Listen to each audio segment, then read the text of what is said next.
আপনি কি জানেন আপনার কিছু ছোট ভুলের কারণেই চুল দ্রুত পড়ে যাচ্ছে?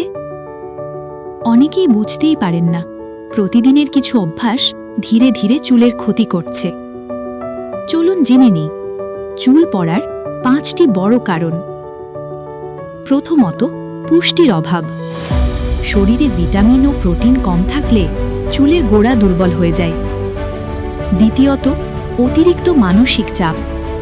স্ট্রেস চুলের স্বাভাবিক বৃদ্ধি কমিয়ে দেয়। তৃতীয়ত, ভুলভাবে চুলের যত্ন। ভেজা চুল জোরে আঁচড়ানো বা গরম পানি দিয়ে ধোয়া চুলের ক্ষতি করে। চতুর্থত, অতিরিক্ত কেমিক্যাল ব্যবহার। হেয়ার কালার বা বিভিন্ন রাসায়নিক পণ্য চুল দুর্বল করে দেয়। পঞ্চমত, খুশকি ও মাথার ত্বকের সমস্যা। স্ক্যাল্প পরিষ্কার না থাকলে চুলের গোড়া দুর্বল হয়ে পড়ে। তাই পুষ্টিকর খাবার, নিয়মিত তেল মাসাজ এবং সঠিক যত্ন নিলে চুল পড়া অনেকটাই কমানো সম্ভব। নিজের চুলের যত্ন নিন, কারণ সুস্থ চুল আপনার আত্মবিশ্বাসও বাড়িয়ে দেয়।